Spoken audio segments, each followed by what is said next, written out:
Salut les amis, bienvenue dans ma nouvelle vidéo. Alors forcément, vous vous doutez bien, la semaine dernière, on a parlé des effets néfastes de la pluie. Donc cette semaine, on va s'intéresser aux effets positifs de la pluie. Parce qu'il y en a, c'est une chose naturelle. On n'a rien inventé, j'ai rien inventé. Donc je te fais découvrir ça. Pourquoi la pluie est importante sur nos cultures. Ça paraît bête, mais tu vas voir, il y a pas mal de trucs intéressants. Alors c'est parti, à toi de jouer. Avant l'intro, justement, je te laisse peut-être découvrir Facebook, Instagram, TikTok et tous mes autres réseaux sociaux. Tu vas même pouvoir t'abonner et faire un petit pouce bleu à la fin de cette vidéo.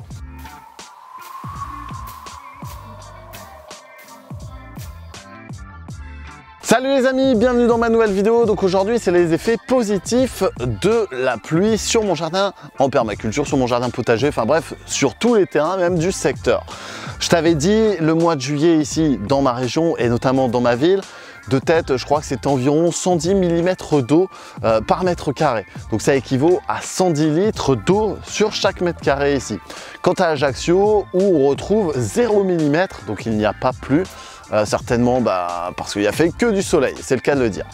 Premier point important justement, premier point positif, c'est que l'arrosage va être naturel, l'arrosage va être régulier, donc tu vas avoir une homogénéité au niveau de tes cultures et au niveau d'un substrat qui va être correctement irrigué et correctement humecté. Le second point, c'est que quand il pleut, l'eau de pluie qui contient des éléments nutritifs, de l'azote, N, du phosphore et du potassium, en ayant et en recevant les gouttes au niveau de mon sol et au niveau de toutes mes plantes, on va pouvoir justement, alors pas fertiliser, mais en gros, ça va apporter des éléments nutritifs qui vont être assimilables par le végétal. Ça c'est important forcément, on va pas avoir des pluies avec 0 élément à l'intérieur. Donc second point important, apport d'éléments nutritifs pour tous les végétaux du jardin. Également, avec ces gouttes qui vont tomber sur le sol, qui vont lessiver, qui vont également se drainer, on va avoir une homogénéité de ce complexe et des éléments nutritifs dans mon sol. Alors généralement, les fines pluies qui viennent s'abattre, alors aujourd'hui il ne pleut pas, j'ai la chance, mais quand on a des fines pluies, le sol va être perméable, va être, je ne vais pas dire aéré, parce qu'avec le long terme, ça va quand même se tasser, notamment avec les grosses pluies, mais on va avoir un sol qui va être aéré, et donc les racines de tous mes végétaux vont pouvoir facilement tracer, vont pouvoir facilement pénétrer le sol et se développer pour aller capter ces différents éléments nutritifs que je vous expliquais dans le point numéro 2. C'est le cas pour l'intégralité de cette parcelle avec les choux, les courgettes, les physalis, les troupes d'albenga, les betteraves, la tétragone et également les autres betteraves.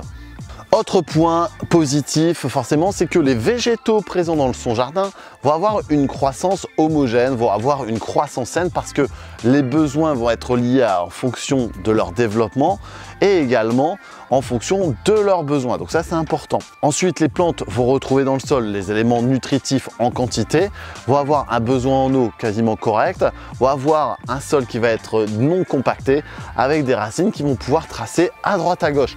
Et donc, on va se retrouver avec des plantes qui vont nous fournir en quantité une productivité et forcément de manière qualitative.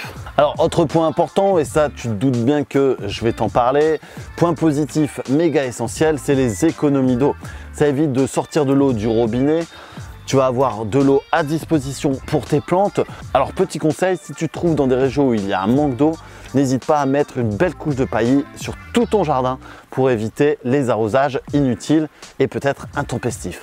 Autre côté positif justement de la pluie qui vient de s'abattre sur ton jardin, c'est l'application et le développement de certains processus au niveau des plantes. Certaines plantes vont avoir un besoin de germination, certaines plantes vont avoir un besoin de faire du bourgeon, de faire de la fleur, de faire de la feuille. Enfin, la pluie a une action sur la physiologie de la plante, que ce soit pour tous les organes du végétal. Enfin, pour terminer ma vidéo et terminer les différents points de la pluie et des aspects positifs, ça va être le maintien de la biodiversité. Alors comment ? Justement par le fait d'avoir des zones humides, d'avoir des zones non humides, d'avoir des plantes qui vont être réceptives à la captation d'eau, d'avoir des plantes qui vont être plus ou moins dans le besoin de cette demande en eau. Et justement, donc cela crée des écosystèmes, des micro-écosystèmes, et donc c'est pour ça qu'elle a son importance. Avec le réchauffement climatique, avec les différents aléas qu'on peut retrouver à droite à gauche, avec la pollution, forcément ces demandes en eau, ces attentes en eau peuvent être différentes d'une région à une autre. Il va falloir trouver des solutions justement pour pallier pallier à ce manque d'eau principal. Je te laisse me découvrir sur Facebook, Instagram et TikTok. Tu peux découvrir mes aventures dans le jardin, aux abeilles, un peu partout. N'hésite pas à faire le petit pouce bleu et à partager cette vidéo. On se retrouve pour la semaine prochaine.